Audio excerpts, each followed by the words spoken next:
3.9.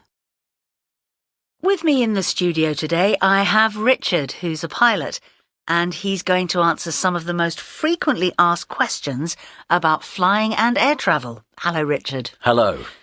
So, Richard, the first question is, what weather conditions are the most dangerous when flying a plane?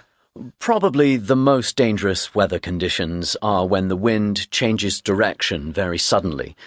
This tends to happen during thunderstorms and typhoons, and it's especially dangerous during takeoff and landing. But it's quite unusual. I've been flying for 25 years now, and I've only experienced this 3 or 4 times. What about turbulence? Is that dangerous? It can be very bumpy and very uncomfortable, but it isn't dangerous. Even strong turbulence won't damage the plane. Pilots always try to avoid turbulence, but it can sometimes occur without any warning, which is why we always advise passengers to wear their seatbelt all the time during the flight. Which is more dangerous, takeoff or landing? Well, both takeoff and landing can be dangerous.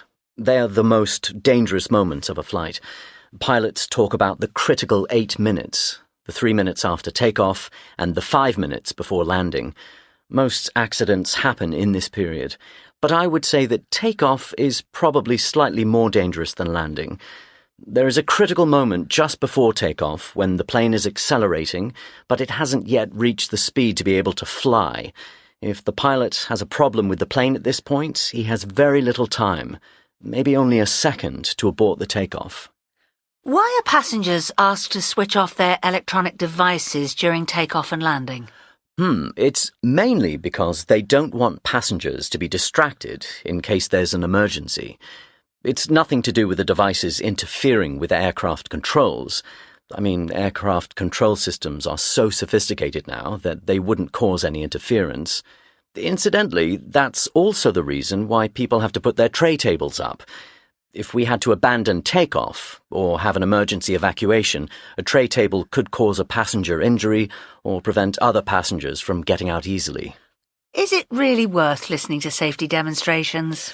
Definitely. I can tell you for a fact that when pilots are passengers in a flight, they always identify the nearest emergency exit and count how many rows in front or behind it is. Do you ever get scared? I've been asked this many times, and the answer is no. Hand on heart. I've been flying since I was 16, and there's never been a single occasion where I felt scared in the air. Bear in mind, you've been asking me about dangerous situations, but these are incredibly rare. Thanks very much, Richard.